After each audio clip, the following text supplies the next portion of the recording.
ये श्री हरि विष्णु जी ने प्राणों से प्रेम हर किसी के अंदर ऐसा पैदा कर रखा है, बड़ा हो बुजुर्ग हो कोई भी हो। डायलॉग मारने के लिए तो हम डायलॉग मार देते हैं कि कोई फर्क नहीं पड़ता। आप सिपाही से भी बात 32 साल के जवान सिपाही से भी बात करोगे तो वो कहेगा मुझे मरने से डर नहीं लगता। और ये एक प्रकार का डायलॉग है। एक 70 साल के आदमी से कहोगे, 80 साल के आदमी से पूछोगे कि भाई क्या बात है, तो वो भी कहेगा मुझे मरने से अब डर नहीं लगता। ये चीजें जो है हर बात को समझना पड़ेगा। सभी लोग अपने आप को म्यूट कर लो, नहीं मैं पकड़ पकड़ के म्यूट करूंगा तो ठीक नहीं है। तो ज्यादा अति में नहीं जाना चाहिए। अक्सर ज्योतिष शास्त्र को पढ़ने वाले लोगों के सामने जिंदगी में चैलेंज आता है कि उन्होंने अपनी पत्रिका नहीं देखी थी क्या, उनको अपनी मृत्यु का नहीं पता था क्या, उनके घर परिवार में कोई घटना का नहीं पता था क्या।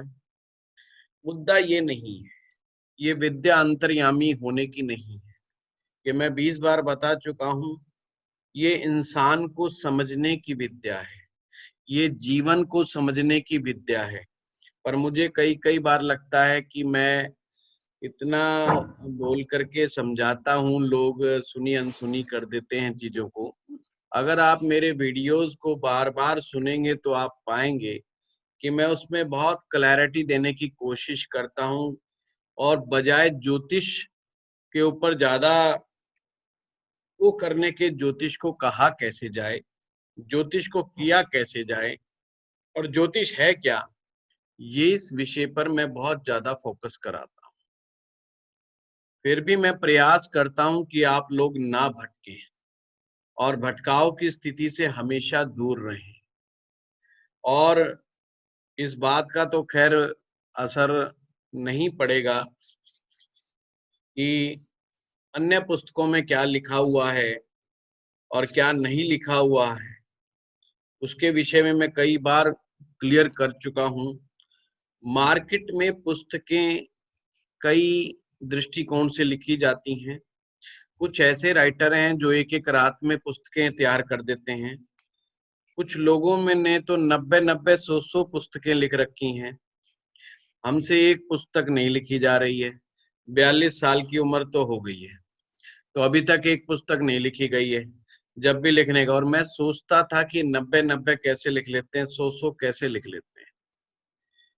जब मेरे पास पब्लिशर्स आते हैं, वो भी मेरे मित्र हैं, जब वो बताते हैं तरीका लिखने का, तो फिर समझ में आता है कि ये पुस्तकें इतनी सारी कैसे आ गई। तो पुस्तकें, हर पुस्तक बहुत वैल्यू नहीं रखती। कुछ पुस्तकें बहुत अच्छी हैं और पुस्तकें हमारी परम मित्र हैं। नए लोगों को मैं इसलिए मना करता हूं कि वो अभी इतने मैच्योर नहीं हुए होते कि कौन सी पुस्तक को पकड़ना है और कौन सी को छोड़ना है, जिसके कारण वो कई बार गलत चीजें पकड़ के बैठ जाते हैं। और उनकी, हम सभी की शिक्षा पद्धति ऐसी रही है, हम जब स्कूलों में पढ़े तो एक बुक लगा दी जाती है हमारे कि ये फिजिक्स की बुक है और ये फलाने ऑथर की बुक है, फलाने राइटर की बुक है। और टीचर उसी बुक के रेफरेंस से ही पढ़ाता है, उससे बाहर जाता ही नहीं है। वो सीधा कहता है हाँ भाई आज पेज नंबर 30 खोल लो, पेज नंबर 31 खोल लो, और यहाँ पर ये लिखा है, और ऑथर नहीं, वो एक ही ऑथर को फॉलो करते हैं। ये कार्य मैं भी कर सकता हूँ, पर वास्तव में मुझे आज तक कोई पुस्तक ऐसी मिली नहीं एक ऑथर के द्वारा लिखी हुई जिससे मैं स्वयं सेटिस्फाई हो जाऊं। तो मैं आप लोगों को कैसे बता दूं? जब आप लोग मुझसे पूछते हैं कि कौन सी पुस्तक अच्छी है, तो मैं बड़ा कंफ्यूज हो जाता कि कौन सी अच्छी पुस्तक बता। तो इसलिए मैं कह देता हूँ जो आपको अच्छा लगे कर लो। तो मैं पुरानी टेक्स्ट बुक बता देता हूँ।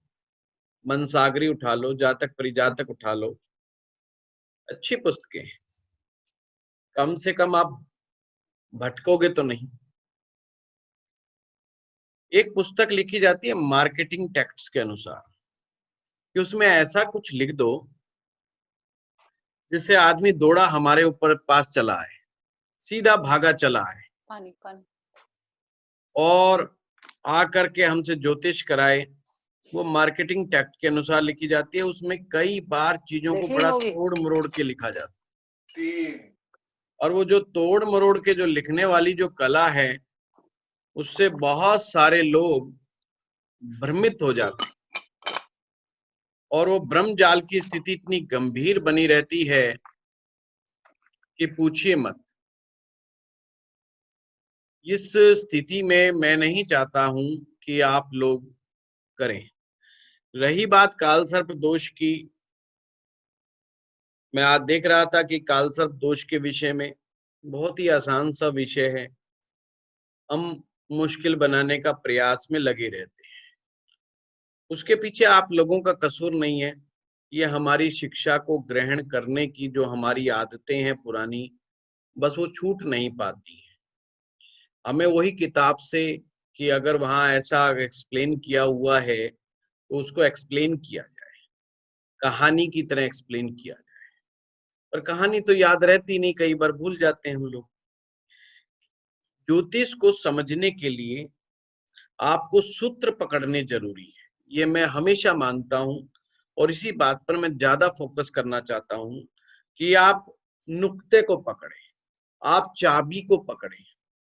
चाबी जिस दिन आपके हाथ लगेगी, वो आपका हर ताला को खोल देगी। काल सर्प योग 12 प्रकार का है। अब उसमें कौन से भाव से क्या होगा, अब उसके नाम याद कर लेने से भी क्या हो जाएगा? सिंपल सी बात है, राहु जहां पर बैठेगा उस भाव को पीड़ित करेगा या नहीं करेगा, ये मैं आपको समझा चुका हूं। अब तो आपने देखना है कि वहां से और केतु के बीच में सारे ग्रह आ गए। अब राहु केतु ने क्या करना है वहां पर, क्योंकि वह कुंडली को राहु कंट्रोल कर लेता है और राहु अपने अनुसार चलाता है।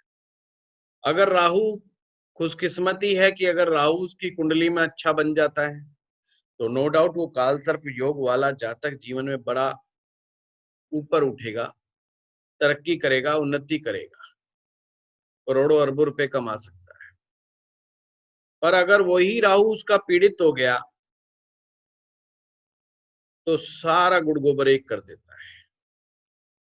काल सर्प योग से लोग डरते क्यों हैं, या काल सर्प योग भयावह इसीलिए है कि वो एक ग्रह का मोहताज हो जाता है, वो है राहु।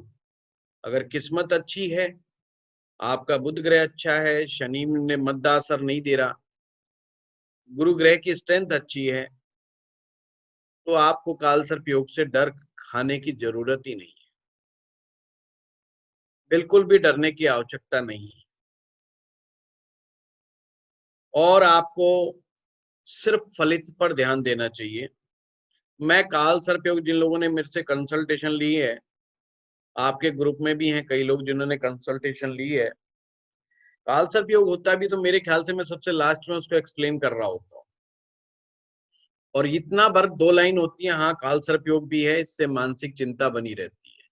इससे ज्यादा मैं उसको तहजीर देता नहीं हूँ, क्योंकि अगर आप उस पर फोकस हो जाओगे तो आपको कुंडली में काल सर्प योग के सिवा कुछ दिखाई नहीं देगा। और आप केतु जैसे ग्रह को तो भूल ही जाओगे। केतु की अपनी इंपॉर्टेंस है, क्योंकि आज हमारी क्लास का विषय है।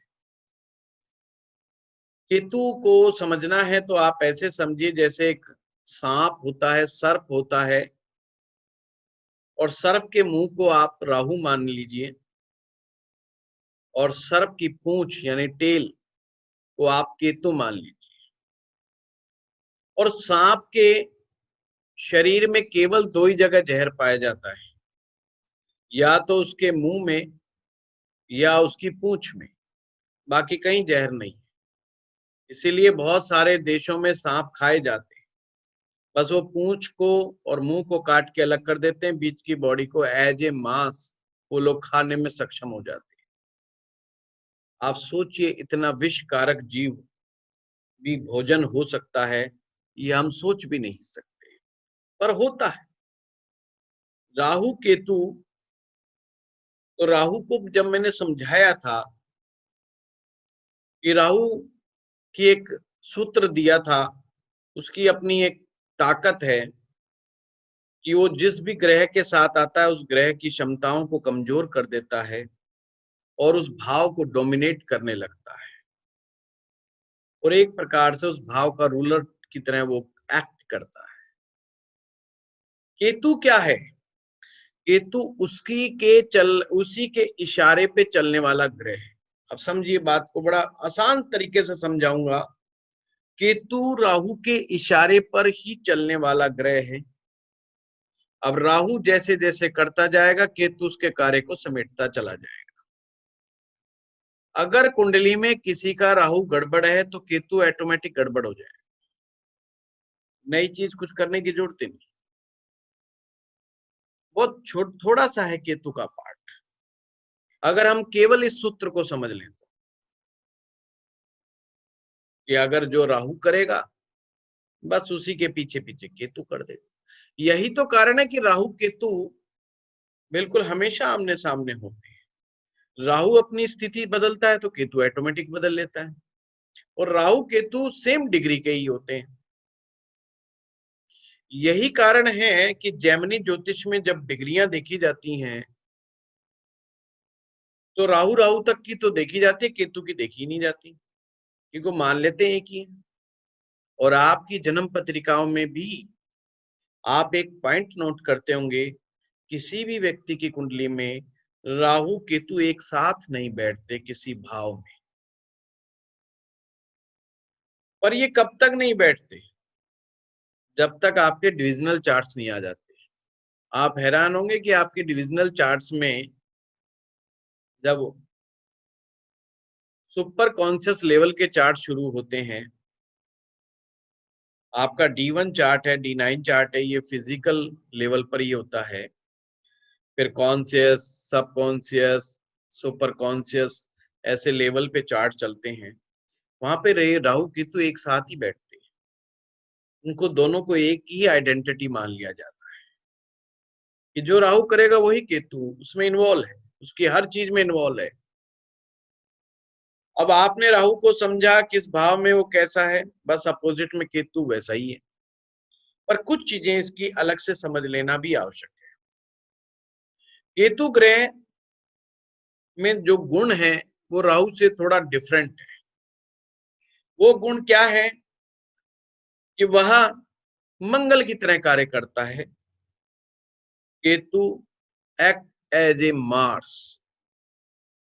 आप मेरे मंगल वाले वीडियो को जरूर सुनिएगा, और आज ही YouTube पर मैंने मंगल ग्रह का वीडियो डाला है, और मैं आप सभी से कहूंगा एक बार मंगल को फिर से आप रिवाइज कीजिएगा।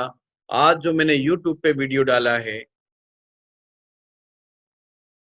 वो उसको आप ध्यान से सुने। एक तो ये मंगल ग्रह वाला वीडियो कुदरती बना ही अच्छा है, बहुत अच्छा बना है, और आपको केतु को समझने में बड़ी आसानी हो जाएगी। मैंने जैसे मंगल के बारे में बताया था कि मंगल जो है नेगेटिव फायर है, केतु में उससे थोड़ा सा 4 कदम आगे बढ़ करके वो एक विध्वंसक ग्रह बन जाता है अगर वो गलत परिणाम देने पर आ जाए तो। आपने बम कांड सुने होंगे, अग्निकांड, भीषण अग्निकांड सुने होंगे।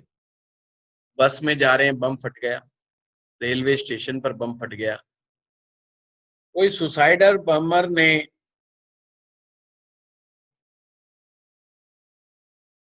किसी जगह पे जाके खुद को भी उड़ा लिया और वहां पे अन्य लोगों को उड़ा लिया, जिसे हम उर्दू में खुदकुश हमला कहते हैं। खुदकुश का मतलब खुद ही अपनी खुशी से वो समाप्त हो गया, वो मर गया, और साथ में अन्य लोगों को लेके डूब गया। भीड़ के ऊपर बमबाजी कर देना, युद्ध जैसे विध्वंसक परिणाम देना, ये सभी चीजें जो है, तो जो बम कांड की जो घटनाएं हो जाती हैं अक्सर, इनमें केतु का बहुत बड़ा हाथ है। तो ऐसे में केतु को समझना भी आवश्यक हो जाता है। केतु भी राहु की तरह एक्सट्रीम लेवल पर ले जाने वाला ग्रह है, पर अगर ये अच्छा हो जाए तो ये परम आध्यात्मिक ग्रह है। परम आध्यात्मिक ग्रह का तात्पर्य होता है कि वो एक प्रकार से धर्म की पताका है, यानी वो लोग धर्म को लेकर के एक्सट्रीम लेवल तक पहुंच जाते हैं।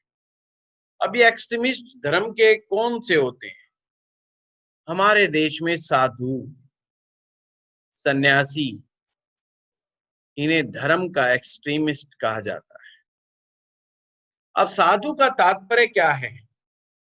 जिसने अपने शरीर को साध लिया है और अपने घर का, परिवार जनों का, सबका त्याग कर दिया है, और उसका अब कोई घर नहीं है और घर बनाने का इरादा भी नहीं रखता है। वो एक स्थान से दूसरे स्थान पर बस घूमता रहता है। ध्यान रहे, जो कहता है कि मैं साधु हूं, वो एक जगह पे रह नहीं सकता। जब साधुता की दीक्षा दी मिलती है, जब साधुता की दीक्षा दी जाती है, ये वचन लिया जाता है। हमारे देश में तरह तरह की दीक्षाएं हैं। साधु की दीक्षा अलग है, सन्यासी की दीक्षा अलग है, मौन होने की दीक्षा अलग है, मौनी होने की दीक्षा अलग है, सन्यासी होने की दीक्षा अलग है, तांत्रिक होने की दीक्षा अलग है, मांत्रिक होने की दीक्षा अलग है, गृहस्थ होने की भी दीक्षा अलग है। ये दीक्षाएं गुरु देता है, जो भिन्न भिन्न मार्गों से होती हुई जाती है। साधु जो सदैव चलायमान रहे, जो चलता ही रहे, वो साधु है। तो आपको ये समझना होगा कि साधु क्या है। जिसने, आप कोई सोच सकते हैं कि इतनी बड़ा जीवन का फैसला कि अब मैंने जीवन में कभी भी अपना घर नहीं बनाना, घर निर्माण नहीं करना, और एक जगह पर कहीं रहना नहीं है, विचरण करते रहना ही मेरा जीवन रहेगा। और साधु लोग एक स्थान से दूसरे स्थान पर भ्रमण करते रहते हैं। ये साधु जो होता है, ये केतु का प्रतीक है, ये केतु का प्रतिनिधि है, और हमेशा वो धर्म का कपड़े पहनता है। और हमारे हिंदू धर्म का जो रंग है, वो भगवा रंग है। भगवा रंग सनातन का रंग है। जो गेरुआ, जो सन्यासी साधु लोग पहनते हैं, वही केतु के प्रतीक हो जाते हैं। केतु गंजेपने का भी प्रतीक है, बाल्डनेस का प्रतीक है। बाल्डनेस का मतलब समझिए। कुछ सन्यास की दीक्षाएं ऐसी दीक्षाएं होती हैं जहां पर आपको सिर मुंडवाना पड़ता है, आप सर पर बाल नहीं रख सकते। वो वाले साधु, ये सब केतु के अंडर में आते हैं। केतु को इस धर्म की पताका कहा गया है, अर्थात जिनका कार्य ही है धर्म का प्रचार प्रसार करना, जिनका कार्य है लोगों को समझाना कि धर्म क्या है, जीवन क्या है। जो एक स्थान से दूसरे स्थान तक सिर्फ यात्रा इसीलिए करते हैं कि उन स्थानों के बीच में, उन पड़ाव में आने वाले जितने भी लोग हैं, गांव हैं, शहर हैं, कस्बे हैं, वहां जाकर के वो धर्म का प्रचार प्रसार कर सके, और दूसरे के घर से जो भोजन, अन्न, पानी प्राप्त हो जाए, उससे ही केवल अपना पेट भरे, धन का संग्रह ना करें। ये साधु है, और यही केतु है।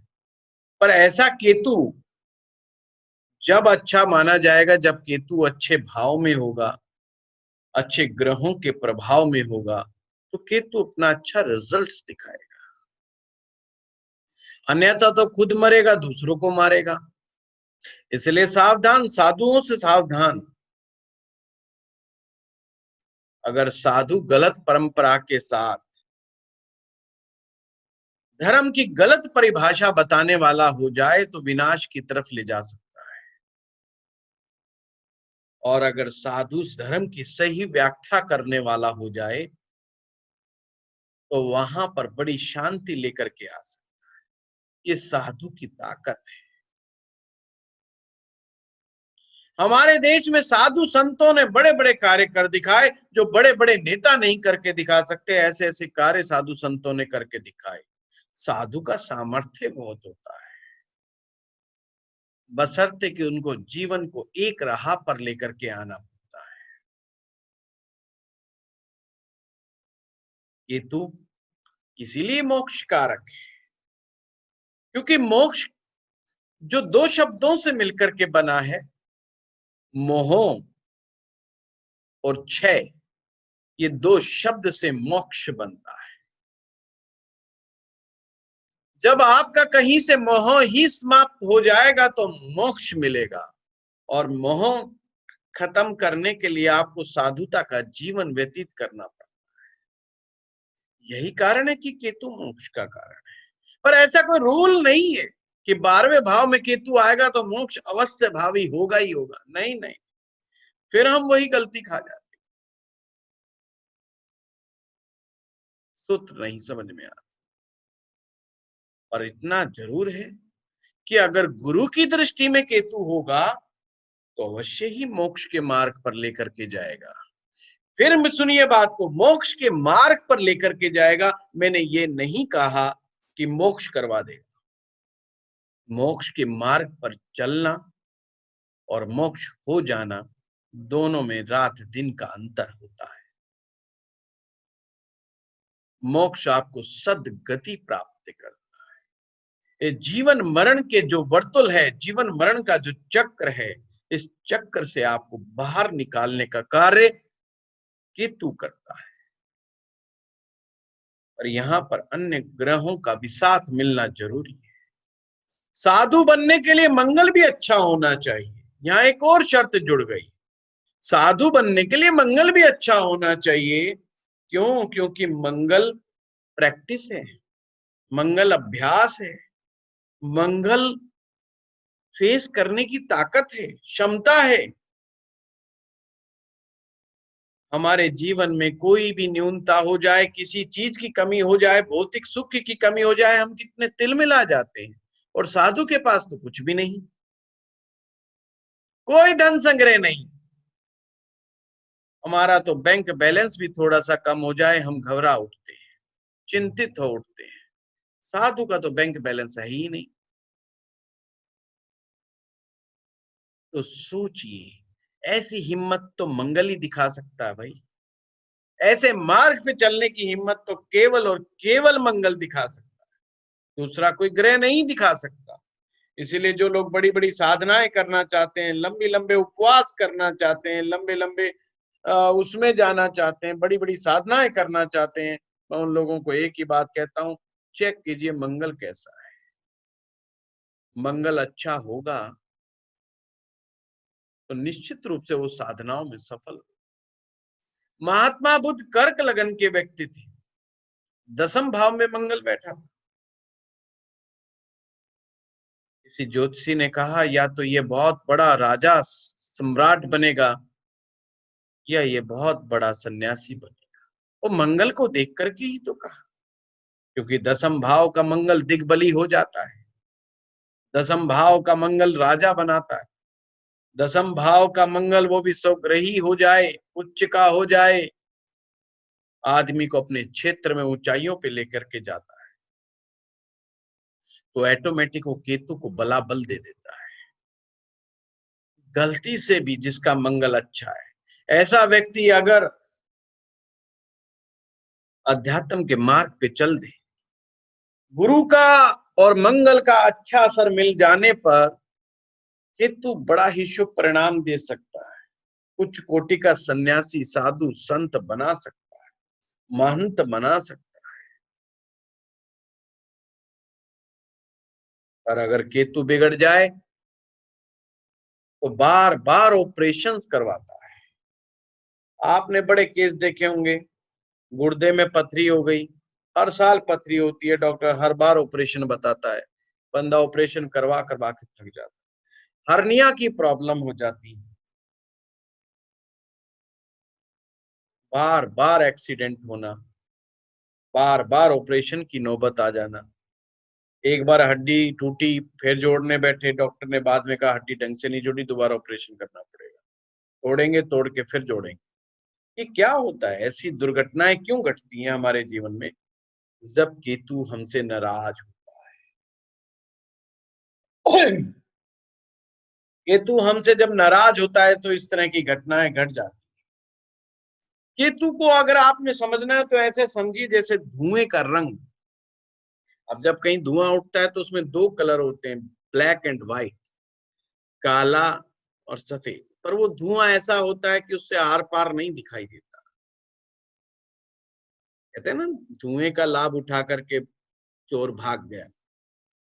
धुएं के दूसरी तरफ आप देख नहीं पाते, कुछ ब्लैकिश होता है, कुछ व्हाइटिश होता है, कुछ दिखता है, कुछ नहीं दिखता है, सिर्फ ब्रह्म जाल होता है। वही राहु, राहु तो माया का पर्दा है, ये धुएं का पर्दा है। आप ऐसे भी समझ सकते हो, केतु दो रंग का ग्रह है।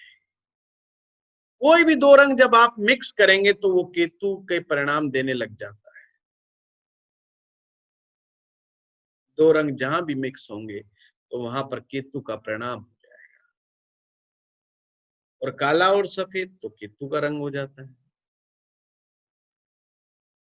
अब ध्यान रहे, काले सफेद है, बहुत सारे लोग काली पैंट पहनते हैं, सफेद शर्ट पहनते हैं, ये तो मजाक की बात है। केतु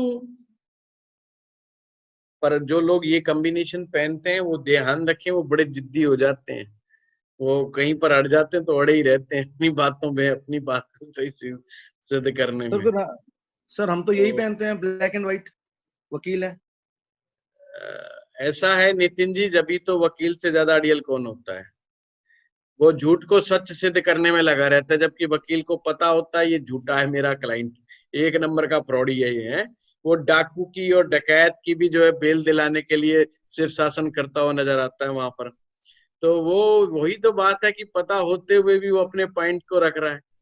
देखिए, जो रेप हो जाते हैं उनमें भी वकील जो है उन लोगों की बेल कराते हैं, डाकुओं की, चोरों की, इनकी भी बेल कराते हैं।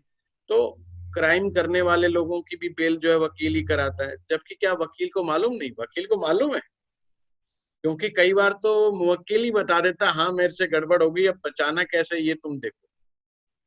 तो वो तो एक्सट्रीम लेवल पे ही है ना बात।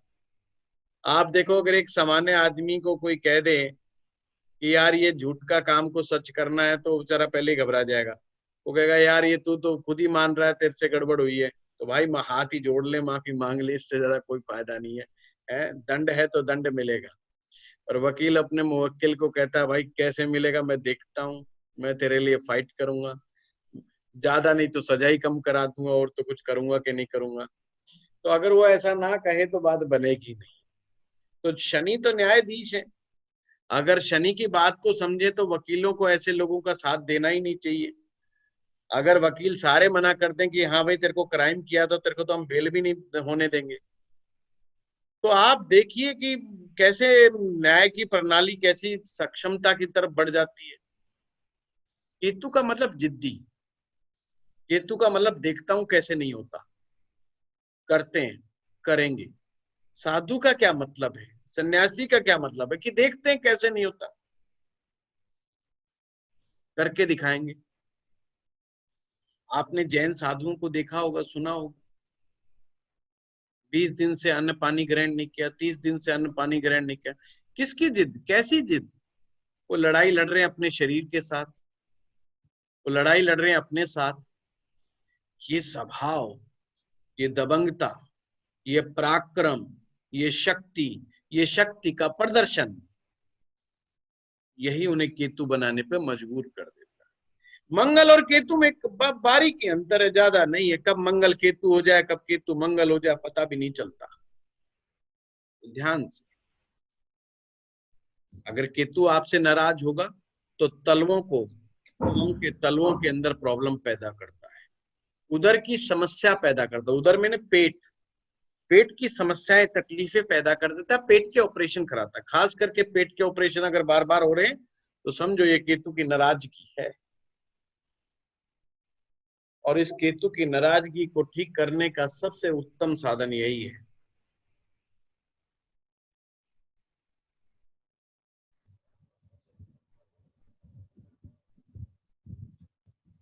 कि आप 2 रंग का कंबल या 2 रंग का कपड़ा किसी साधु को दे दो, चलते हुए साधु को दे दो। बड़ी अच्छी रेमेडी है, बड़ा अच्छा उपाय है ये।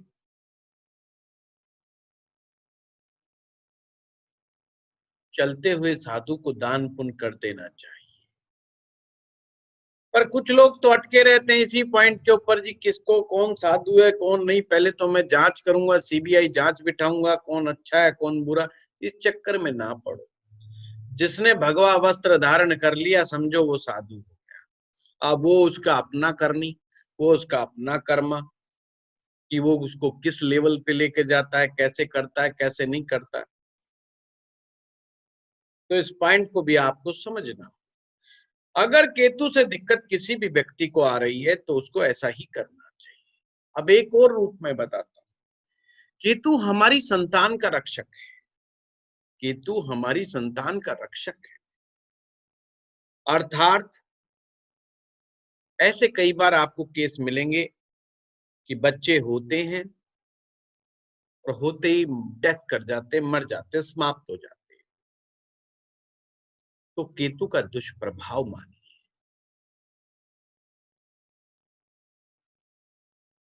अगर केतु शुभ है तो आपके बच्चों की रक्षा होती रहेगी। पर केतु धार्मिक व्यक्तियों को तंग नहीं करता। धर्म के रास्ते पर, धर्म के मार्ग पे चलने वाले लोगों को केतु तंग नहीं करता। इसलिए ध्यान रखना। अब अगर बच्चे बार बार मर रहे हो, होने के बाद यानी प्राप्ति नहीं हो पा रही है, गुरु के तो उपाय करना, साथ में केतु का उपाय जरूर शामिल कर लो। क्योंकि संतान तो गुरु के आशीर्वाद से ही होगी, पर संतान को रखे रखने का आशीर्वाद केतु ग्रह से मिलेगा।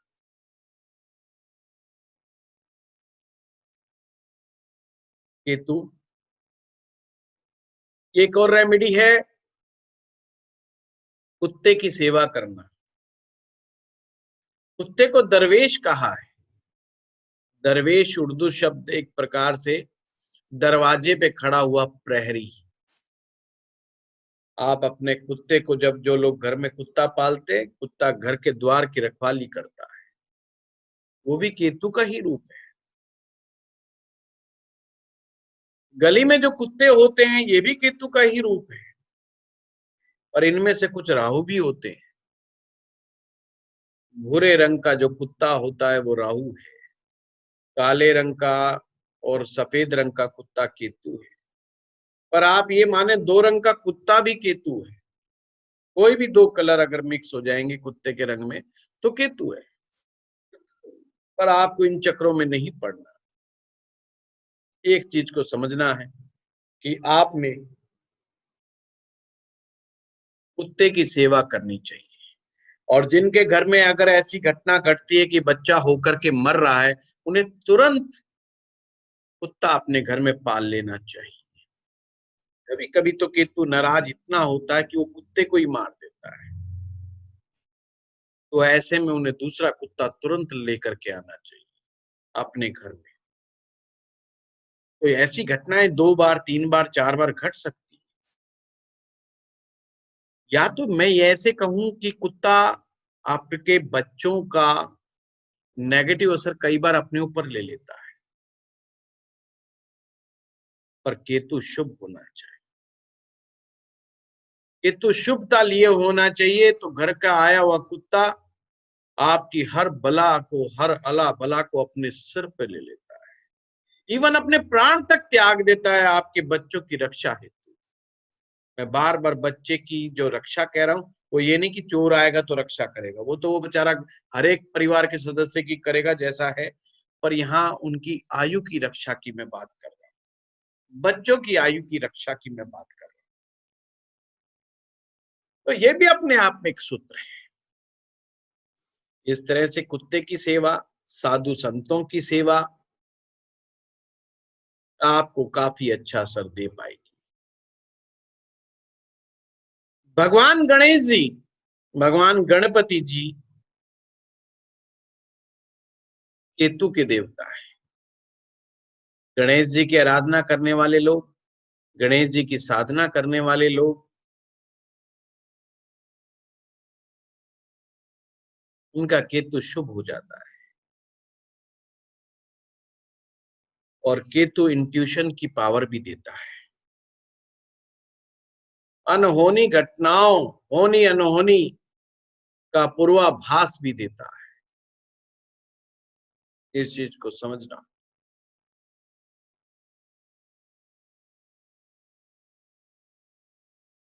केतु एक प्रकार से आपके लिए रक्षक भी बन जाता है। उसको बनाना पड़ेगा गणेश जी का ध्यान करके। और मैं कहता हूं ज्योतिष के विद्यार्थियों के लिए ज्योतिष की गणपति जी की उपासना निहायत जरूरी। अगर केतु अच्छा नहीं होगा तो धर्म का ज्ञान कैसे होगा, धर्म का प्रचार प्रसार कैसे होगा। सही मायने में तो ज्योतिषाचार्य को धर्म का प्रचार प्रसारक होना चाहिए। तो बात बनती है। मैं कहता हूं अच्छा ज्योतिषी कैसे बनता है। सूर्य और गुरु, राहु और केतु, 4 ग्रह इंसान को बड़ा अच्छा ज्योतिषाचार्य बना सकते हैं। नवमांश कुंडली के लगन पंचम नवम में यदि सूर्य है या गुरु है या राहु है या केतु है तो अच्छे ज्योतिषी बनेंगे। ये समझिए बात। एक ज्योतिषाचार्य का एक मंतव्य यह भी होना चाहिए कि वो लोगों को सही मार्ग पे लेकर के आए, सही गाइडेंस दे। ये तो 100% होना चाहिए। सही मार्ग पे लेके आए, उसका जीवन किस तरह से सच्चे रास्ते पे आए, इस बात का भी बड़ा ध्यान रखना चाहिए। जो लोग ऐसा नहीं करते वो सूत्रों को भूल जाया करते हैं, ज्योतिष उनमें नहीं घुसा करता है। इसलिए आप सभी विद्यार्थियों को मैं कहूंगा गणपति जी को नित्य नमस्कार करें। केतु तो ठीक रहेगा ही रहेगा। साधु का भूल के अपमान ना करें, साधु के साथ बहस ना करें। राह चलता हुआ मार्ग में साधु है, अगर वो आपसे कुछ कहता है कुछ सुन लो, हो तो समता दे दो और नहीं तो उसके साथ मजाकबाजी ना। हम कभी कभी युवा अवस्था में होते हैं, जवानी से भरे हुए होते हैं, लबालब होते हैं। मैं देखता हूं कुछ जवान लड़के अक्सर साधुओं के साथ पिलट जाते हैं, उनके साथ झगड़ा करते हैं। ऐसा नहीं होना चाहिए। आपको उनको कुछ समझ में आ रहा है नहीं आ रहा है, आप चलता बनो, आगे चलते बनो। मैं ये नहीं कहता हर साधु अच्छा होता है। साधु के भेष में राक्षस बहुत घूमते हैं, साधु के भेष में बहुत सारे कुकर्म हो जाते हैं। ये उनका अपना कर्म है। आपका सामर्थ्य है तो ठीक है, नहीं है तो जाने दो। आप क्यों उनके साथ पंगा करते हो।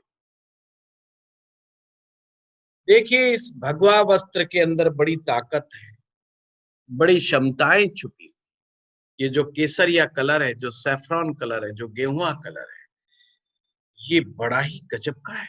अगर इसके रहस्य में आप जाओगे तो आप हैरान हो जाओगे। फिर भी केतु अगर पहले भाव में हो तो क्या होगा, सिंपल सी बात है, मन को अशांत करेगा। आप ऐसा मान लीजिए अगर मंगल पहले भाव में होगा तो क्या होगा, उसी से समझ जाओगे। केतु के बारे में एक और बता देता हूं, एक गहरा सोच। केतु मिस्टेक्स है, केतु गलतियां हैं। केतु जहां पर बैठता है उस जगह पर गलती करा सकता है। बस एक चीज का ध्यान रखना, केतु धनु राशि और मीन राशि में और खास करके नवम भाव में अच्छा होता है। केतु धनु राशि में, मीन राशि में, नवम भाव में अच्छा होता है, शुभ फलदायी होता है। बाकी जगह पर जहां पर भी बैठेगा वहां पर गलती करवाता है। अगर सप्तम में केतु बैठा है तो आदमी मैरिज को लेकर के गलती करता है, पहले शादी करने में गलती करता है, फिर आफ्टर द मैरिज गलती करता है। पंचम में बैठा है तो संतान को लेके गलती करता है, पब्लिक डीलिंग में गलती करता है। अब इस सूत्र से ही चीजों को समझ जाना चाहिए। अब मैं उसको क्या एक्सप्लेन करूं सारे भावों में, सूत्र समझा दिया आपको। धनु और मीन राशि का केतु और नवम भाव के केतु को छोड़ करके जहां पर भी केतु बैठा है, बस सोचिए उस भाव से रिलेटेड गलतियां करेगा, वो भी अपनी दशा में। अगर केतु की दशा चल रही तो ऐसा हो सकता है। एक चीज ध्यान रखना, केतु की दशा में व्यक्ति का सामना तांत्रिकों से हो जाता है, अक्सर तांत्रिक, मांत्रिक या इस प्रवृत्ति के लोगों से हो जाता है। कोशिश करें बचने का प्रयास करें। सबसे अच्छे 3 ही मैं मार्ग बताता हूं आपको। गणपति जी की सेवा, और जो गणपति जी को जो दुर्वा चढ़ाते हैं ना, दुर्वा हरी घास, उसकी एक खासियत होती है, उसके रोम रोम में, उसके कोपलों में शक्ति है, सर्जन करने की शक्ति है, क्षमता है उसके अंदर। बस केतु ऐसा ही है।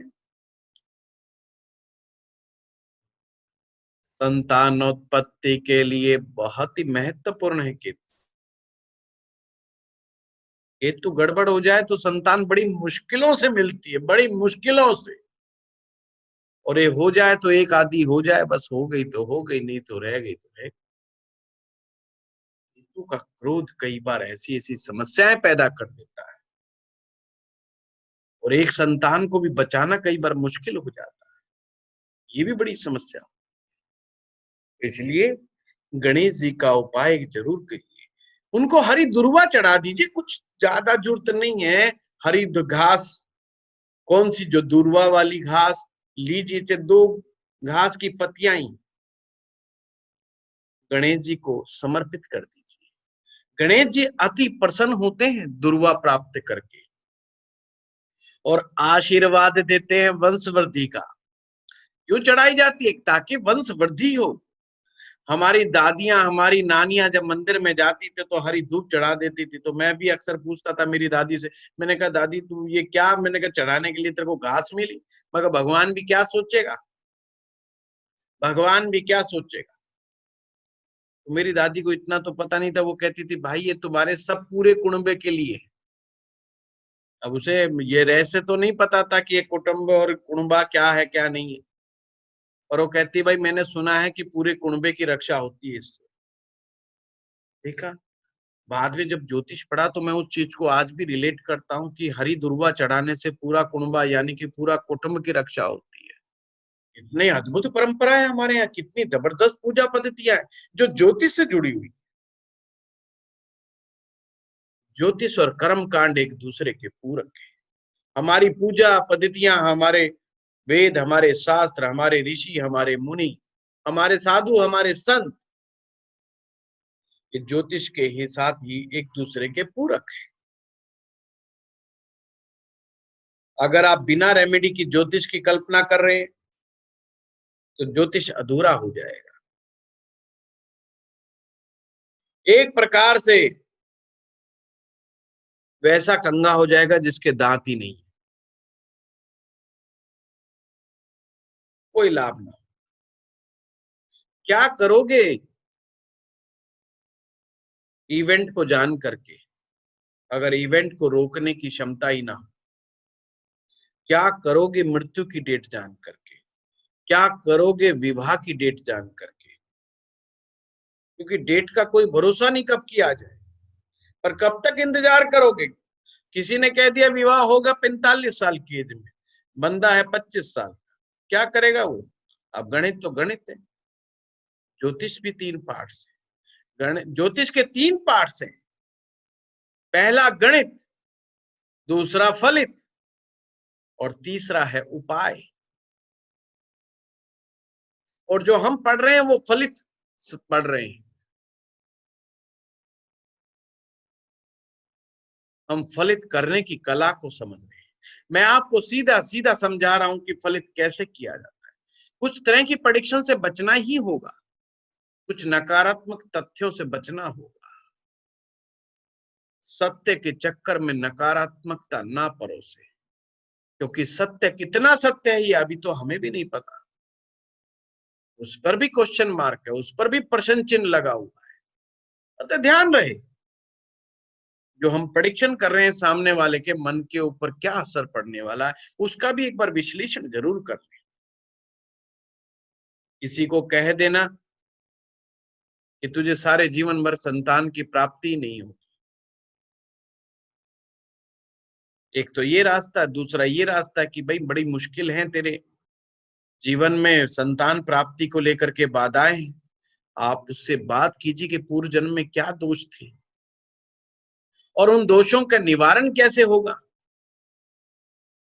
उसे समझाइए पास से प्रेम पूर्वक कि आपने पिछले जन्म में ऐसे ऐसे पाप पुण्य करे थे, तो इस कारण से आपको संतान में बाधा आ रही है। आप धीरे धीरे उन नेगेटिव कर्मा को रिमूव कीजिए अपनी लाइफ से। एक तो उसको मानसिक शांति प्राप्त होगी, उसे टारगेट तो मिला, उसे गोल तो मिला कि तुझे कुछ करना है, उसको एक होप तो आई। हो सकता है आप में से बहुत सारे लोग मुझसे असहमत होंगे, हो भी जाना चाहिए असहमत। कोई जरूरी नहीं कि आप मेरी हर बात पर 100% सहमत हो। मैं तो कहता हूं कि मेरे कोर्स को खत्म हो जाने के बाद आप मुझसे 100% है सहमत हो जाना, जब ही आपकी आगे की यात्रा आगे होगी। मुझे पता है लौट करके फिर तुम सहमति की तरफ आओगे। जब मेरे वीडियो को सुनेंगे तो लौट के फिर आओगे और फिर 100% मुझसे सहमत होगे। कई बार मेरे कुछ क्लाइंट इधर उधर दौड़ लगाते रहते हैं, इधर उधर जो मैं बड़ा खुश होता हूँ। मेरी वाइफ कहती है, लो ये तो आज का आपका भगत था, ये उधर भाग गया, आज उसको अरे भाई अच्छी बात है, अब दोबारा जब भी लौट के आएगा ढंग से आएगा। और वो ऐसा ही होता है, वो जब भी लौट के आता है ढंग से आता है। अब उसको 4 दरवाजे और पता चला कि वहां क्या था और यहाँ पर क्या था, वो अंतर समझ जाएगा। अतः उपाय काम करते हैं, और काम करवाया कैसे जाता है इसका ज्ञान होना जरूरी है। ये बिल्कुल ऐसी रेसिपी नहीं है कि आपने यूट्यूब खोला और कढ़ाई पनीर बनाने की रेसिपी देखी और आपने कहा ये इंग्रेडिएंट्स लो, वो इंग्रेडिएंट्स लो और अपना छोंक लगाओ और कर दो काम। आपने देखा है ना, कई बार गुलाब जामुन बनाने की आप रेसिपी देखो पढ़ करके, गुलाब जामुन बनना मुश्किल हो जाएगा। जलेबी बनाने की रेसिपी देखो, बननी मुश्किल हो जाएगी। फिर कहोगे ये भगवान हाथ जुड़वा दे, बाहर से ही ठीक है, 100-200 रुपए खर्ची कर लेंगे, इतना झपाड़ करा फिर भी नहीं, नकल करके भी नहीं कर सकते। बस हाँ, ये ज्योतिष में भी ऐसी ये रेसिपियां हैं, ये जलेबी बनाने वाली रेसिपी, कितना भी देख लो, कितना भी कर लो, ये तो प्रैक्टिस से ही आएगी, देखने से नहीं आएगी। जलेबी तो जब ही बनेगी जब 2-4 बार खराब कर लोगे, जब ही बात बनेगी। अभ्यास करना होगा, पूर्ण अभ्यास करना होगा इसका। अभी इवेंट्स में मत जाइए, अभी किसी के आयु निर्णय पे मत जाइए, अभी डेट निकालने की उसके ऊपर मत जाइए। अभी तो समझिए ज्योतिष है क्या, और समझने का सबसे अच्छा तरीका अपने जीवन में लागू कीजिए। अपने घर परिवार को तो देखिए भाई, उठा के चल दिए बोरा बिस्तरा। परिवार के लिए क्या अच्छा है क्या बुरा, उसको ऊपर तो विचार करें। कौन सी जीवन में मुझे अपनाना है, किस चीज का त्याग करना है, इस चीज पर तो गौर कीजिए। कौन सी परंपरा को हमें स्टार्ट करना है और कौन सी परंपरा को हमने त्यागना है, इस बात पर तो विचार कीजिए। ध्यान रखिए, अगर आपका गुरु अच्छा है तो केतु ऑटोमेटिक अच्छा हो जाएगा, और केतु अच्छा है तो गुरु ऑटोमेटिक अच्छा हो जाएगा। और केतु अच्छा जब ही होगा जब आपका गुरु अच्छा होगा, और गुरु अगर अच्छा है तो केतु को तो वो ऑटोमेटिक अच्छा होना पड़ेगा। ये भी केतु की मजबूरी है। केतु किस भाव में क्या असर पैदा करता है, इस बात से ज्यादा ये समझो केतु है क्या। केत छुड़ावे खेत, सूत्र को याद रखो, केत छुड़ावे खेत। केतु की दशा आ गई, आप जो भी काम कर रहे हो उसको छुड़ाने का प्रयास करेगा। आप जिस स्थान पे रहते हो उस स्थान को छुड़वाने का प्रयास करेगा।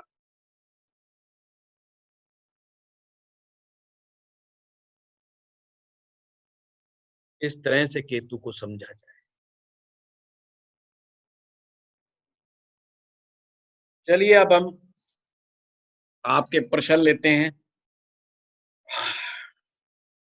आजकल मैं बड़े आराम की मुद्रा में बैठ करके आप लोगों से बात करता हूँ, सोफे पे बैठना छोड़ दिया है। बहुत अच्छा सर, बहुत बढ़िया। अच्छा, एक मुझे मेरा क्वेश्चन ये था, अश्विनी बोल रहा हूँ। जी अश्विनी जी, आपकी आवाज अब मैं ना आप लोगों की आवाज से पहचानने लगा हूँ। कुछ महिलाओं की आवाज मुझे कई बार, मैं जो पहली बार बोलती हैं तो मुझे नहीं है, बाकी तो मैं खनक से पहचान लेता हूँ। सही। अच्छा, ये जैसे हम लोग बोलते हैं कि जो राहु है वो शनि का दूत है, तो केतु और राहु का फिर क्या, किस तरह से हम उसको शॉर्ट में डिस्क्राइब करते हैं? देखिए, कार्मिक ग्रह हैं, और कार्मिक ग्रह का मतलब क्या है कि 3 ग्रह विशेष करके कार्मिक ग्रह हैं, शनि, राहु और केतु। कार्मिक ग्रह किसे कहा जाता है? वैसे अगर हम कार्मिक कर्मों से बंधन को माने तो हर ग्रह कार्मिक है, पर जो कर्मों का भुगतान कराने की जिम्मेवारी जिन ग्रहों के ऊपर है वो 3 है, शनि, राहु और केतु। अब शनि तो हो गए फैसला करने वाले, जैसे जज, आप समझिए। पर जज कभी भी किसी भी अपराधी को हथकड़ी नहीं लगाता जाकर, ना ही वो समाज में से पकड़ कर लेके आता है। वो काम करता है पुलिस वाला पकड़ के लाने का। पुलिस वाला पकड़ करके लेके आता है। तो जैसे किसी ने कोई अपराध कर दिया तो वो मामला जाता है पुलिस के पास कि भाई पुलिस पकड़ेगी, पर पुलिस भी डायरेक्टली कई केस ऐसे होते नहीं पकड़ पाती। तो उनके यहाँ पे खुफिया विभाग होता है, पुलिस वालों के पास खुफिया, आप सभी जानते हैं, जैसे किसी के मोबाइल को सर्विस लांस पे लगा देना, जाल बिछा देना। जब हम कहते हैं ना हमने पुलिस की 10 टीमें रवाना कर दी उस अपराधी को पकड़ने के लिए, और वो जो टीम बनती है ना, और वो मंगल नहीं रहता, और वो राहु हो जाता है। राहु का कार्य क्या है कि अब आपको सिविल ड्रेस में रहना है, अब आपको पुलिस का कपड़ा नहीं पहनना, आप डंडा लेके नहीं जाना किसी को पकड़ करके। जो खुफिया विभाग के लोग होते हैं वो सिविल ड्रेस में हो जाते हैं, जींस जांस लगा करके, और आराम से वो तहकीकात करते फिरते हैं उस एरिया में जहां पर भी उनको संदिग्ध हो मामला कि भाई इस जगह पर वो आदमी आता है जाता है, और वहां पर वो पता करते हैं कब आता है कब जाता है। तो वो सिविल ड्रेस में जाते हैं और वो जाल बुनते हैं, कमाल की बात तो, कब आएगा, किससे मिलेगा। आप उनकी एक्शन को देखना, सारे राहु वाले एक्शन होते हैं। आपने देखा होगा ना, कुछ फिल्मों में देखा होगा, वो अपने पुलिस वाले जो खुफिया विभाग वाले क्या करते हैं, पान वाले को, सिगरेट वाले को अपना एजेंट बना के रखते हैं, किसी दुकानदार को एजेंट बना के रखते हैं, किसी फूल वाले को एजेंट बना के रखते हैं, मंदिर में एजेंट रखते हैं, जहाँ भीड़ भाड़ वाले, वो अपने, जिसे हम बोलते हैं मुखबिर। बिल्कुल बिल्कुल। मुखबिर में ना जो आपको सूचनाएं देता है गुप्त रूप से, जिसको वो लोग पैसा देते हैं, पर वो बताते नहीं किसी को। अपने मुखबिर के बारे में कभी भी वो खुफिया विभाग किसी को इतला नहीं करता कि मुझे फलाने आदमी से जानकारी चाहिए। एक प्रकार से जासूस, वो अपने जासूस छोड़ देते। ये जासूसी तो राहु का काम है, ये जाल बिछाना तो राहु का काम है, ये तो पुलिस का काम नहीं है। पुलिस जब तक पुलिस है, जब तक वो लठ हाथ में लेकर के लठ बजा रही है, जब तक वो पुलिस मंगल है। जब वो लठ छोड़ देती है, अपनी ड्रेस छोड़ देती है और सिविल ड्रेस में आ जाती है और जाल बिछाती है, वही पुलिस राहु का रूप हो जाती है। ओके। अब वो जाल में बिछा के पकड़ करके लेके आती है। जब वो पकड़ा जाता है अपराधी तो पुलिस उसको सजा नहीं देती, खुफिया विभाग उसको सजा नहीं देता, बेशक उसको पता चले कि क्राइम कितना ही घिनौना क्यों ना है। वो उसको लेकर के आता है न्यायाधीश के पास, यानी शनिदेव के पास, एंड अल्टीमेटली शनिदेव डिसाइडेड कि इसको फांसी देनी है, इसको ताउम्र सजा देनी है, क्या कर रहा है क्या नहीं करना है। तो राहु और केतु दोनों ही स्पाई हो गए? नहीं, अभी आ रहा हूँ। अच्छा सॉरी। तो शनिदेव ने सजा मुकर्रर कर दी, और सजा मुकर्रर कर दी भाई, तो शनिदेव की सजा देने के ना तरीके बिल्कुल अलग अलग हैं। बंदे को कौन सी चीज प्यारी है वो चीज छीन लो, जिस चीज पर अहंकार है उसका अहंकार तोड़ दो, किस बात पे, शरीर पे घमंड, एक्सीडेंट कर दो, बेड रिडन करवा दो। अब एक्सीडेंट तो केतु जी कराएंगे, और सजा दो इसको आराम से, इसने बड़ा पीछे तंग करा लोगों को, बार बार शरीर को काटो, बार बार जोड़ो, बार बार काटो, बार बार जोड़ो।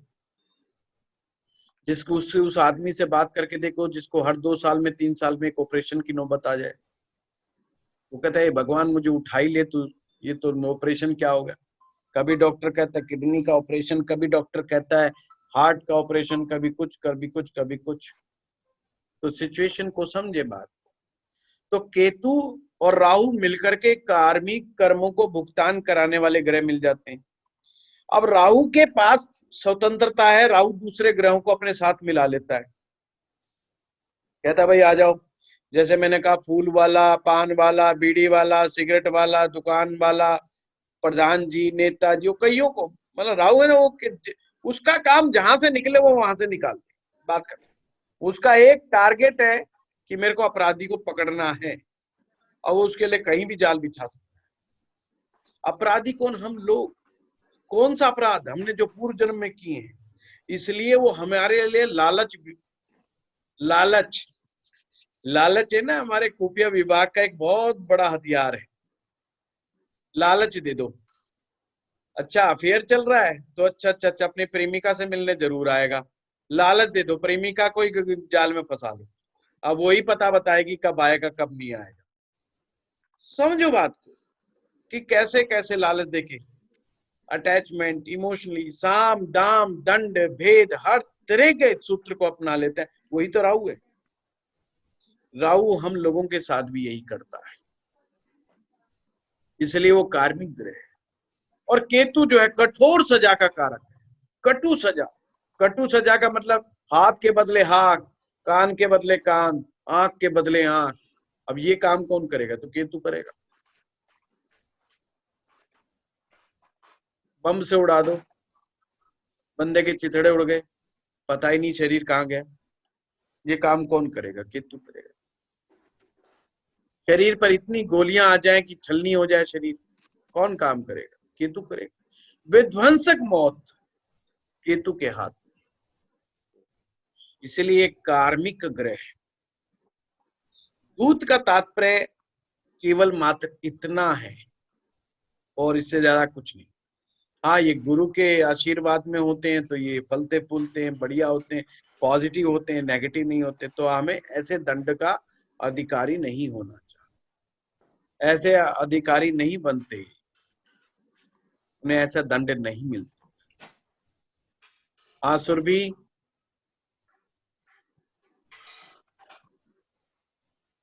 सुरभि साय, हाथ खड़ा किया हुआ आपने।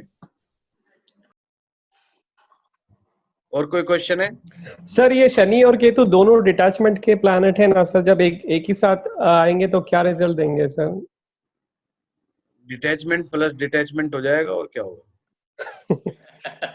मतलब सन्यासी बना देगा सर? सन्यास तो जीवन की जो है ना बड़ी भारी उपलब्धि है, वो इतना जल्दी नहीं मिल जाती है ना। सन्यास एक जीवन की बहुत बड़ी उपलब्धि है, ऐसे नहीं मिल जाती है ना। सन्यास आता मन से, ये नहीं कि बीवी छोड़ के भाग गई और अब कह रहे हैं कि हम सन्यासी हो गए, है ना। अपने नाखून काट करके अपने आप को शहीद करार मत दो। नाखून काट दिए और शहीदी दिवस मनाने लग गए, ऐसा नहीं होगा। है, शनि और केतु या शनि और राहु इकट्ठे आ जाएंगे तो ये दोनों मिलके दंड दे रहे हैं, तो जहां पर भी होंगे वहां पर उसको थोड़ा नुकसान ही करेंगे, तो it's not a good point. Okay sir, हाँ थैंक गीता यू। जी। सर मुझे ये जानना था कि केतु जैसे आपने बताया कि बच्चों के लिए अगर जहाँ खराब है तो वहाँ बच्चे नहीं होते, तो सर ये दोनों पार्टनर्स के मतलब अगर पार्टनर है तो दोनों के हॉरोस्कोप में देखना पड़ता है कि देखिए दोनों का गीता जी, खराब होगा? जहां तक संतान का मामला है, संतान का मामला संयुक्त है। संयुक्त का मतलब दोनों को मिला करके है। कभी भी संतान के मामले में कभी गलती मत खा जाना कि पुरुष की कुंडली देख करके कह दो कि तू तो बिल्कुल ठीक है और स्त्री को कह दो तू बहुत गड़बड़ है। कभी ऐसा नहीं होगा। जब आपको सूत्र सीख जाओगे तो ध्यान रखना, जो बड़े आधे अधूरे ज्ञान लिए हुए घूम रहे हैं ना, वो कहते हैं अच्छा आदमी में कमी आ गई या एक को ठीक कर देंगे एक को गलत कह देंगे। कभी ऐसा नहीं होगा, लाइफ में ही ऐसा नहीं होगा। ये मैं आपको पक्का सूत्र बता रहा हूँ। संतान संबंधी कोई परेशानी आ जाओ, स्त्री की कुंडली उठा लो या पुरुष की कुंडली उठा लो, दोनों में दोष मिलेगा, एक में दोष नहीं मिलेगा। ऐसा नहीं कि संतान समाप्त हो जाएगी पत्नी के आशीर्वाद से या पति के उससे, ना ना ना, दोनों का कहीं ना कहीं कार्मिक संबंध बनेगा, तो ही ऐसी घटना दुर्घटना घटेगी। जैसे बच्चे नहीं होते, मैं अक्सर देखता हूँ, है ना, आदमी बड़ा चौड़ा होकर के आता है, जी मेरी वाइफ की कुंडली में गड़बड़ है।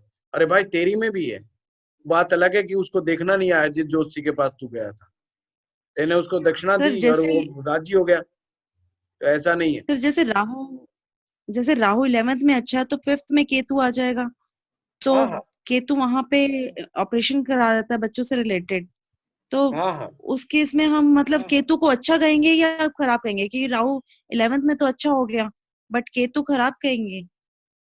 केतु देखना पड़ेगा ना, धनु राशि मीन राशि में तो नहीं है कहीं। मैंने आपको सूत्र समझाया ओके तो सर।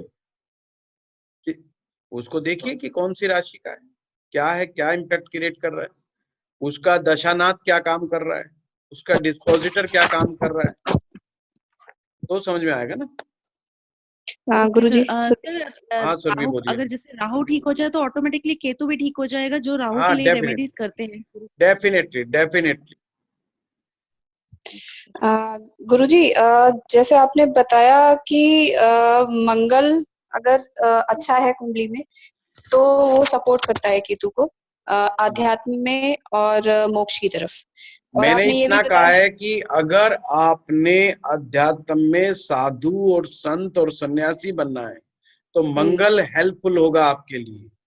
अगर नहीं तो अच्छा होगा। अरे भाई कमजोर लोग सन्यासी नहीं बन सकते, सीधी सी नहीं, बात। अब मेरे जैसे आदमी को कहते जंगल चला जाए, कहाँ से चला जाएगा बेचारा, वापस लौट लौट के आएगा, बीवी तो जितनी मर्जी कुटाई पिटाई कर दे तो वापस लौट लौट के आएगा, है ना, वो कहीं नहीं जा सकता है। तो मेरी बीवी को पक्का यकीन है इसका मंगल कमजोर है, कहीं घूम फिर के वही वापस आएगा, है, वो कहाँ इसका साधु बन मतलब है जाएगी कि बस। मांगलिक लोग ये नहीं कर सकते मोक्ष में और अध्यात्म में कुछ भी। हाँ तो मांगलिक लोगों में कहाँ दम रखा है, वो उनसे तो उनसे एक शादी नहीं टूटती है, आप कह रहे हो वो साधु बन जाए। अच्छा, अच्छा ठीक है। और दूसरा क्वेश्चन ये कि कुछ लोग एक्सट्रीमिस्ट होते हैं कि अगर किसी गलत उसमें ले रहे हैं संगत में तो डाकू बन जाएंगे और उसके कुछ टाइम बाद ये हाँ साधु बन जाएंगे, तो उसमें किस तरह से ये वर्क करेगा केतु? ये दशाओं का खेल है, दशाओं का खेल है। बहुत सारे डाकू साधु हुए, परंतु वो गुरु के मिलने की बात है ना, मैंने वहीं पर छोड़ रखा है कि गुरु, सारा खेल गुरु का है। अगर अगर वाल्मीकि जी रामचरितमानस लिखने में कामयाब हुए तो नारद जी गुरु बने, और नारद जी ने राम राम मंत्र दे दिया और वो राम राम भी भूल गए, मरा मरा पे आ गए, और मरा मरा से फिर राम राम पे पहुंच गए। तो उन्होंने तो श्रद्धा जो थी वो विष्णु अपने नारद मुनि जी की तरफ थी कि वो नारद मुनि जी को गुरु मानते थे। और देखो फिर उन्होंने राम राम, जिसका राम राम लिखा उसी का चरित्र वर्णन कर दिया। वो कौन सा पिक्चर देख रहे थे, वो इतने बड़े ध्यानी हो गए कि उनको सारी चीज समझ में आने लगी। ध्यान अवस्था में लिखी गई ये सब ग्रंथ जो लिखे गए। तो गुरु मिलने की बात है ना। डाकू जब ही साधु होगा जब उसे कोई गुरु मिलेगा। मैंने तो कहा है कि गुरु की शुभता पा करके केतु अत्यंत शुभ हो जाता है। तो अत्यंत शुभ का मतलब क्या, पहले वो डाकू था, अब उसको गुरु का साथ मिला तो साधु हो गया। बिल्कुल हो सकता है, पॉसिबल है। कुछ साधु भी कुछ टाइम बाद में ये गलत उसमें चले जाते हैं। अरे वो साधु होते ही नहीं सुरभि, वो तो साधु होते ही नहीं, वो तो ऐसे ही अंगेड़ी भंगेड़ी पहुंच जाते हैं, जिनको घर वाले मार कूट के निकाल देते हैं या पुलिस पीछे पड़ी रहती है। वो हरिद्वार का रास्ता खोज लेते हैं या कहीं मथुरा वृंदावन खोज लेते हैं, वो अपने कपड़े पहनते हैं, भाग लेते हैं। वो साधु नहीं है। साधु की डेफिनेशन फिर दूसरी है। जो दीक्षा प्राप्त साधु है, जो एक संन्यास परंपरा से दीक्षा लेकर के विधि विधान से आता है और उस नियम का पालन करता है, उसको हम साधु माने, है ना। ये भी चक्कर है। सर मेरा धन्यवाद।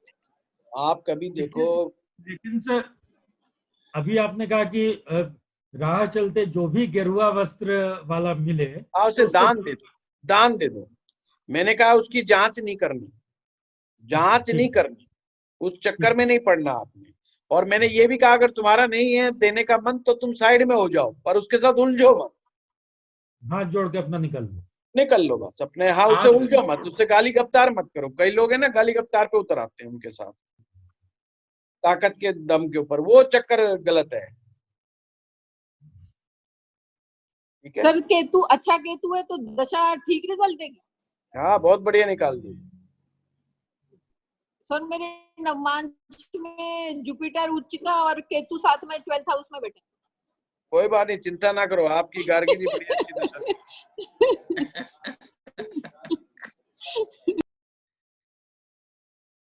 सर मैं सुमिता बोल रही हूँ। हाँ जी, हाँ जी। मेरे को ये पूछना था, ये जो आपने बोला मीन और धनु राशि में केतु अच्छा होता है, वो मतलब लगन वाली राशि या मून वाली राशि में? नहीं, राशियां तो 12 राशि है ना आपकी कुंडली अच्छा में। अच्छा, धनु उस राशि में जो बैठा हुआ है, ठीक है ठीक है। और 9th हाउस का केतु अच्छे रिजल्ट मतलब कैसे देता है? गुरु के क्या कैसे अच्छा देता है? रिजल्ट देता है? धार्मिक क्या? बना देता है आदमी को, धर्म स्वभाव दे देता है आदमी को, है ना। धार्मिक ज्ञान देता है, कहीं ना कहीं जिंदगी में कभी ना कभी उसके साथ उसको स्पिरिचुअल नॉलेज प्राप्त हो जाती है। अच्छा।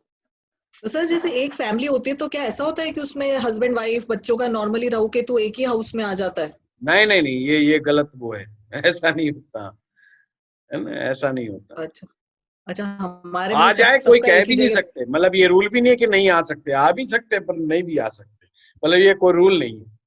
अच्छा, क्योंकि मेरे हस्बैंड मेरे दोनों बच्चों सबका सेम है, 3 और 9वें घर में है राहु और केतु, तो हमको राहु लगा मत बोलिए 9वें घर में है, एक बोलिए कि राहु 9वें में है कि केतु 9वें में है। केतु 9वें में है और राहु तीसरे में है। अब आई ना बात समझे। तो केतु नवम में अच्छा है आप सब लोगों का। अच्छा ठीक है खुशी की बात है, ओके सर, अच्छी बात है। गुरु जी का भी तो यही है। मेरा भी वही है, इसीलिए तो ज्ञान देता रहता हूँ ऐसा प्रवचन। मेरा वही है, आपको मेरा मिलता हुआ मुझे मालूम पड़ गया। बिल्कुल प्रदीप जी, वही है हमारा, जब तो प्रवचन देता रहता हूँ। मैं सुनता रहता हूँ। मेरी वाइफ ने आज मंगल वाला प्रवचन सुन लिया, वो घबरा गई, कहते अरे बाप रे कहीं साधु मत बन जाना, ये क्या क्लास शुरू कर दी तुमने, हैं पहले ही ठीक थे। सर आपने कहा था कि आंशिक कालसर्प दोष कई बार कालसर्प दोष से ज्यादा भारी पड़ता है, तो किन परिस्थितियों में ऐसा? प्रताप जी, जहां पर ये परिस्थितियां ऐसी हो जाती हैं जहां पर काल सर्प योग जो है ना बड़ा भयंकर हो जाता है। भयंकर का तात्पर्य मैं एक समझा दूं, कंफ्यूज होने की जरूरत नहीं है।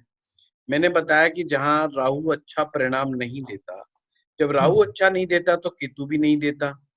अब एक ग्रह में से कौन सा ग्रह बाहर आता है, तो कई बार क्या होता है कि कोई एक ग्रह जो बाहर निकलने वाला कमजोर सा बाहर निकल जाता है, उससे कोई ज्यादा लाभ नहीं होता। अगर कोई ग्रह बाहर निकले राहु केतु के चंगुल से, तो कोई ग्रह उच्च का बाहर निकल जाए, स्वग्रही होकर के बाहर निकल जाए कोई ग्रह, या शुभ ग्रह उस कुंडली के लिए वो बाहर निकल जाए, तो फिर वो आंशिक कालसर्प योग में दम नहीं बचता। फिर वो काल सर्प योग जैसा भी दम नहीं बचता। और अगर कोई छोटा मोटा ग्रह एक बाहर निकल जाता है, अब चंद्रमा जैसा कोई ग्रह बाहर निकल भी जाता है और वो स्वग्रही उच्च का ना होकर के बल्कि नीच का हो जाए बाहर निकल के, या और किसी उसके साथ फंस फुसा जाए, छठे आठवें में फंस जाए, तो वो स्थिति को ज्यादा खराब कर देता है बजाय सुलझाने के उलझा देता है। कि बंदे चंद्रमा बाहर निकलने का मतलब मन बाहर निकल गया राहु केतु से, अच्छी बात है, और वो वहां फंस गया। अब तो वो राहु केतु को समझने भी नहीं देगा, अब तो और उल्टा दुष्परिणाम हो गया और मन ही अटक गया। बंदा सोचेगा ही अलग दिमाग से, किसी की सुनेगा ही नहीं। तो वो कहते हैं कि राहु केतु ये वाला जो मामला है ये ज्यादा गंभीर हो गया। दिक्कत क्या होती है कि किसी बीमार आदमी को आप कहो आप बीमार है और बीमार आदमी कहे नहीं मैं तो ठीक हूं, आपको नहीं दवा खानी पड़ेगी, वो कहते मैं दवा फेंक दूंगा, खिला के दिखाओ किसी में हिम्मत है तो अब आप ऐसे का क्या करोगे? आपके पास ऐसे भी केस आएंगे, करके दिखा मेरा कोई उपाय, तेरे में हिम्मत है तो। गुरुजी उसका उपाय नहीं होगा फिर तो।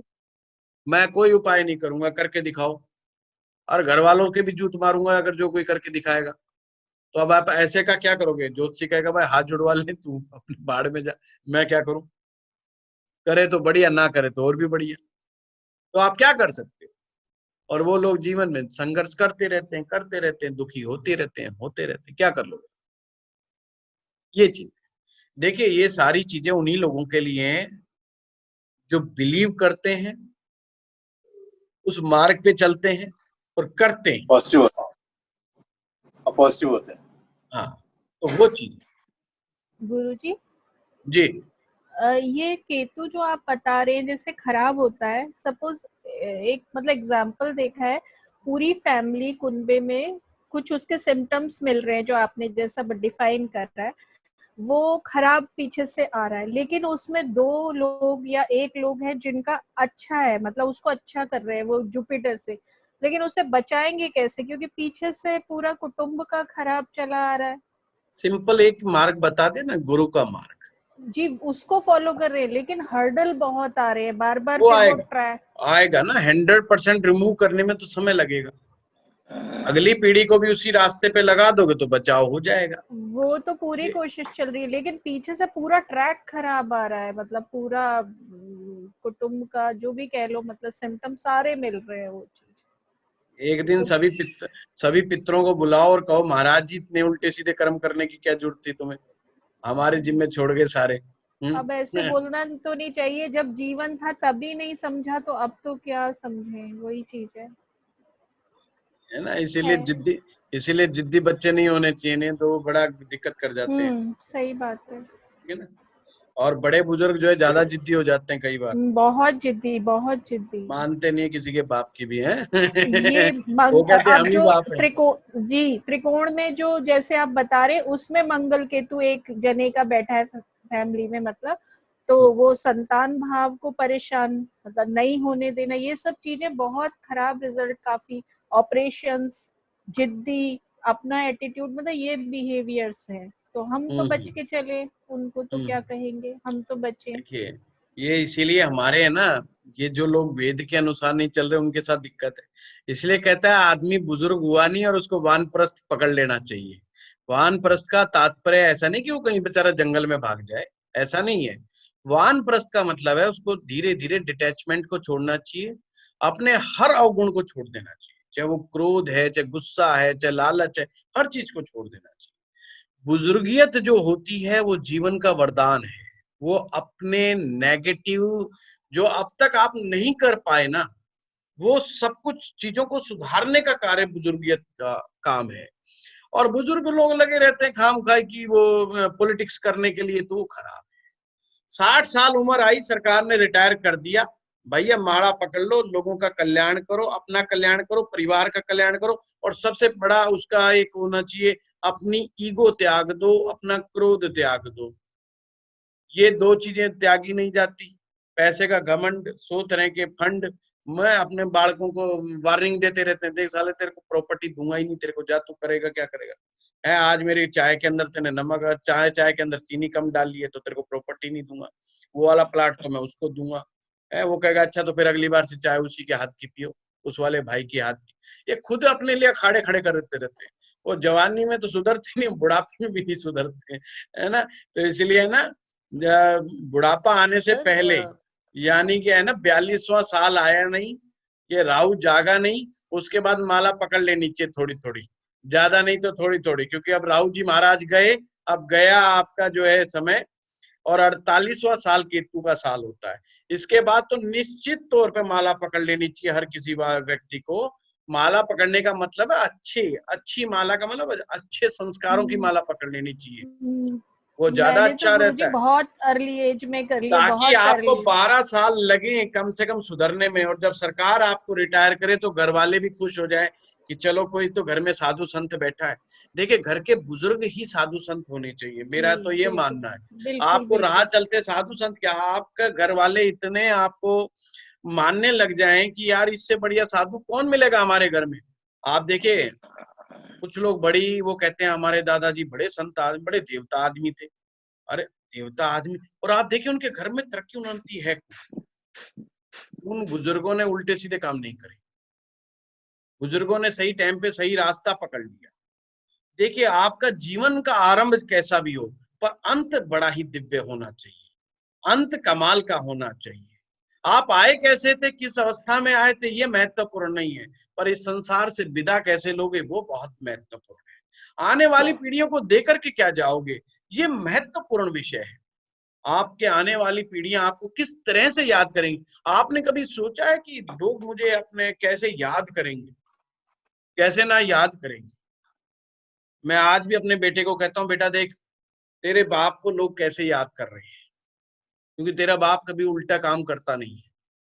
तो ये बच्चे याद करेंगे कि हमारे बाप की क्या रेस्पेक्ट थी, हमारे बाप ने क्या इज्जत कमाई है, और उसी के कारण वो प्रेरणा पाके खुद भी इज्जत के रास्ते पे चलेंगे, बेइज्जती के मार्ग पे नहीं चलेंगे, इज्जत के मार्ग पे चलेंगे, ये निश्चित है।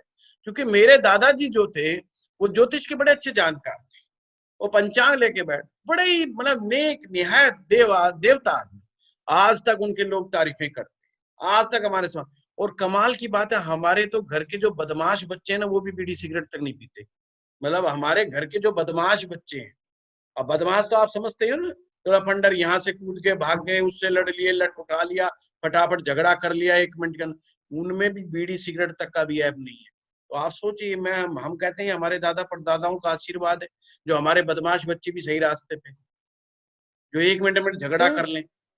मेरे कजन ब्रदर वगैरह हैं, 1 मिनट में झगड़ा करने को उतारू हो जाए, 1 मिनट में, पर एक बीड़ी सिगरेट तक का भी ऐप नहीं किसी में भी, पूरे खानदान में, और वो इसी मार्ग पे अब तक चल रहा है। और ये सब बड़े बुजुर्गों का आशीर्वाद, और आशीर्वाद से भी बड़ी चीज है संस्कार, कि उनको वो संस्कार खुद करने पड़ेंगे। जो आप अपने बच्चों से चाहते हो वो खुद करना शुरू कर दो, आपके बच्चे अपने आप आज नहीं तो कल अडॉप्ट कर लेंगे, नहीं तो आपके जाने के बाद अडॉप्ट कर लेंगे, ये निश्चित मानिए। आपकी आंखों के आगे करे ना करे, वो कहे यार, उन्हें आपकी याद आएगी ना जब वो देखेंगे हमारे माँ बाप कैसे करते थे, हमारे घर में तो हवन होता था, हमारे घर में तो पूजा होती थी, हमारे घर में तो इज्जत होती थी, हमारे घर में तो देवता पूजे। जब उनके ऊपर कभी मुसीबत आएगी तो वो जरूर उसी मार्ग पे भागेंगे, और उनको आप एक मार्ग देके जाओगे, आप एक रेमेडियल मार्ग देके जाओगे, और अदरवाइज क्या करोगे आप, है ना, वो चीज को है।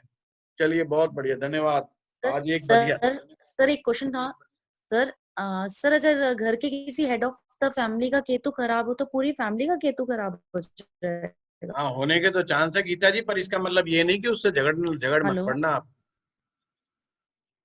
नहीं झगड़ा नहीं, मैं जैसे केतु की वजह से ऑपरेशन हो रहे हैं या बच्चे नहीं हो रहे हैं तो वो पूरे पता आगे चले ससुर जी का और लठ लेके चढ़ के झगड़ा तो नहीं पढ़ के आए। नहीं वो एक्चुअली क्योंकि अगर किसी का अच्छा भी बैठा तो भी खराब रिजल्ट हो जाएंगे फिर फैमिली में। हाँ नीरज, आने के चांसेस है, मैं पक्का तो नहीं कह सकता, 100% तो नहीं कह सकता, पर हाँ बुजुर्गों का केतु बहुत बड़ा रोल अदा करता है। गुरुजी हाँ जी गुरुजी, केतु अच्छा रिजल्ट देता है तो गुरु की दृष्टि से केतु अच्छा रिजल्ट देने लगता है, और धनु मीन में केतु अच्छा रिजल्ट देता है, गुरु की राशि है, तो गुरु का बड़ा इंपॉर्टेंट रोल है केतु में। तो केतु अच्छा रिजल्ट देता है तो राहु अच्छा रिजल्ट देगा क्या, या राहु खराब रिजल्ट देगा तो केतु भी खराब रिजल्ट देने को बाध्य हो जाएगा? केतु के इशारे पे नहीं चलता राहु, राहु के इशारे पे केतु चलता है। राहु के इशारे पे केतु चलता है, यानी राहु की दशा में केतु वैसे ही परिणाम देगा जैसे राहु चाहेगा। इसका मतलब ये, अगर राहु की महादशा चल रही हो, अंतरदशा चल रही हो, तो राहु जैसा चाहेगा वो केतु से काम कराएगा। पर केतु की दशा चल रही हो तो जरूरी नहीं कि वो राहु को जैसा कहेगा वैसा करे Rahu. Correct, thank you sir. गुरु जी मेरा एक क्वेश्चन है। हाँ बताइए। राहुल बोल रहा हूँ गुरु जी, नमस्कार। हाँ राहुल जी। गुरु जी, वृश्चिक लगन की कुंडली में शनि और सूर्य 7वें घर में है और बुध जो है वो 6ठे घर में है और केतु 9वें हाउस में है, तो ऐसी सिचुएशन में केतु को अच्छा माना जाएगा या केतु को प्रॉब्लमेटिक माना जाएगा? राहु नवम में आते ही केतु नवम में आते ही, केतु नवम में आते ही ना काफी हद तक केतु का बचाव हो जाता है, बेशक वो वृश्चिक लगन में है और बेशक राहु यहाँ पर बहुत अच्छी स्थिति में नहीं है क्योंकि बुध 6ठे में चला गया। करेक्ट, बुध 6ठे में आ गया मेष राशि का। हाँ जी। पर काल पुरुष के हिसाब से बुध का 6ठे में आ जाना वो उसकी उच्च राशि में आ जाता है, तो वो अत्यधिक विश्लेषण क्षमता बन जाती है। और आपने क्या बताया, गुरु कहाँ है, ये देखिए सारी जड़ें पता चल। गुरु लगन में, गुरु लगन अरे में, लेकिन बकरी है। फिर चिंता मत करो, फिर बहुत बढ़िया है, फिर राहु भी बढ़िया है, केतु भी बढ़िया है, फिर तो प्रॉब्लम ही खत्म। Thank you. केतु नवम में अच्छा हो जाता है इसलिए क्योंकि बृहस्पति का घर है नवम। हाँ जी, हाँ जी जी। केवल बस नवम के बारे में है ये, कहीं ऐसा नहीं कि पंचम में भी मान ले, है ना? तो नहीं। Thank you sir, thank you sir. अच्छा, मैं आप लोगों से एक हाँ चलो बाद में कल करेंगे, ठीक है? ओके, नहीं बोलिए ना सर। नहीं कल बात करेंगे आपसे। Thank you.